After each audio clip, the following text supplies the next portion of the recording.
এই পর্বে আমরা ফিল এবং স্ট্রোক সম্পর্কে বিস্তারিত জানব।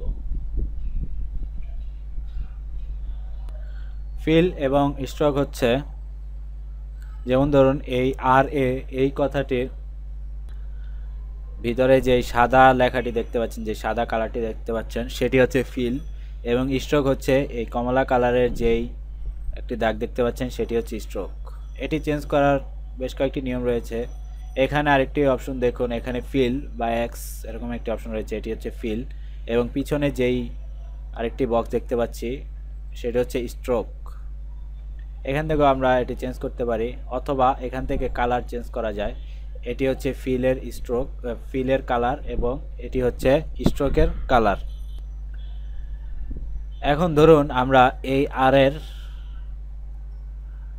ভিতরে যে ফিল কালার রয়েছে সেটি আমরা চেঞ্জ করব। ধরা যাক সেটি আমরা লাল দিব। এখান থেকে আমরা কালার সিলেক্ট করি। এখন আমাদের স্ট্রোক এখানে বোঝা যাচ্ছে না, আমরা স্ট্রোকটিও চেঞ্জ করব। স্ট্রোকটি চেঞ্জ করতে এই আইকনে ক্লিক করুন, সোয়াপ। তাহলে আমাদের স্ট্রোকের কালার, মানে আগে স্ট্রোকের কালার যেটি রয়েছে ঠিক সেটি ফিলে চলে এসেছে, এবং ফিলে যেই কালারটি ছিল সেটি স্ট্রোকে চলে গিয়েছে। তবে আমরা এখন স্ট্রোকের কালার পুরোপুরি অন্য কালার একটি দিব। এখান থেকে আমরা ধরা যাক এটি আমরা নীল কালারটি সিলেক্ট করি। দেখুন স্ট্রোকের কালার চেঞ্জ হয়ে গিয়েছে। এভাবে খুব সহজে আমরা স্ট্রোকের কালার আমাদের প্রয়োজন মতো চেঞ্জ করে নিতে পারি।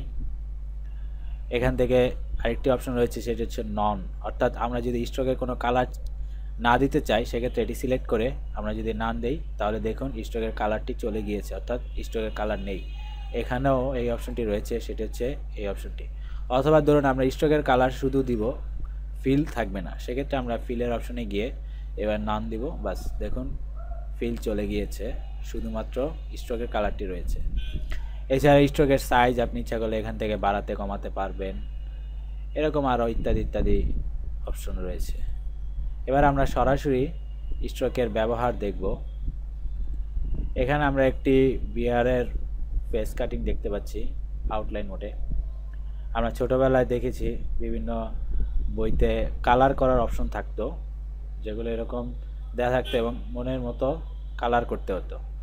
এটিকেও আমরা ঠিক স্ট্রোক এবং ফিলের সাহায্যে আমরা এটিকে ঠিক আমাদের মনের মতো কালার করব, এবং এটি ফাইনালি এই কালারে রূপান্তরিত হবে। তো চলুন শুরু করা যাক।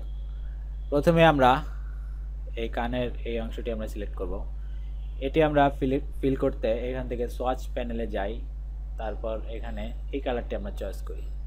যেহেতু এখানে স্ট্রোকটি সিলেক্ট করা রয়েছে তাই এটি ফিল হয়নি, তো আমরা প্রথমে এটি সোয়াপ করতে চাই। সোয়াপ করি, দেখুন এটি হয়ে গিয়েছে।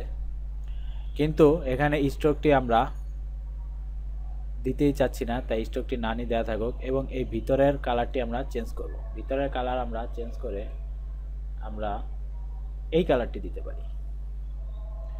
এবার আমরা এটার কালার চেঞ্জ করব। এখানে আমরা দেখতে পাচ্ছি স্ট্রোকে এখনই কালো রয়েছে, তো আমরা এখানে যদি ক্লিক করি তাহলে এটা অটো কালো দিয়ে ফিল হয়ে যাবে, অর্থাৎ সোয়াপ হবে। দেখুন এটি ফিল হয়ে গেল। ঠিক একইভাবে আমরা দুটি চোখ সিলেক্ট করি, শিফট চেপে আমরা অপর চোখটি সিলেক্ট করি। এবার এটিও আমরা সোয়াপ করে কালো কালার দিয়ে ফিল করি। এখানে ভিতরে দেখুন আরেকটি অপশন রয়েছে, সেটিও আমরা শিফট চেপে দুটি একসাথে ক্লিক করি। এবার এটি আমরা সাদা দিয়ে ফিল করি। কালো যেগুলো যেগুলো লাগবে সেটি আমরা একসাথে সিলেক্ট করে নিতে পারি। তারপর আমরা কালো এই কালারটি দিয়ে ফিল করে নিই। এবার আমরা ফুল ফেসে কালার করব। প্রথমে আমরা ফেসটি সিলেক্ট করে নিই। এখান থেকে আমরা সোয়াচ প্যানেল থেকে এই কালারটি সিলেক্ট করতে পারি, অথবা এই কালারটি সিলেক্ট করতে পারি। সম্পূর্ণ আমাদের নিজেদের রুচির উপর ডিপেন্ড করবে। এটিকেও আমরা এখানে দেখুন একই সাথে দুটি ফিল আপ হয়ে গিয়েছে, কারণ এই দুটি গ্রুপ আকারে রয়েছে। তো এটি প্রথমে আমাদের আনগ্রুপ করতে হবে। আনগ্রুপ করা আমরা আগেও শিখেছিলাম, শিফট কন্ট্রোল জি যদি চাপি তাহলে এটি আনগ্রুপ হয়ে যাবে। আনগ্রুপ হয়ে গিয়েছে। এবার আমরা এটি ডাবল ক্লিক করে আইসোলেশন মোডে চলে যাব।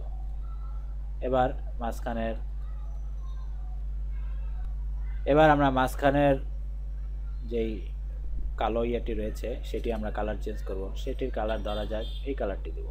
এবার আমরা ডাবল ক্লিক করে আমাদের ফাইনাল ইমেজে চলে যাই। এখানে আরেকটি এই নাকের আমরা কালারটি চেঞ্জ করব, সেক্ষেত্রে এটি এই কালার দিতে পারি। দেখুন আমাদের ফাইনাল ইমেজটি ফিলের মাধ্যমে আমরা কালার করে ফেললাম।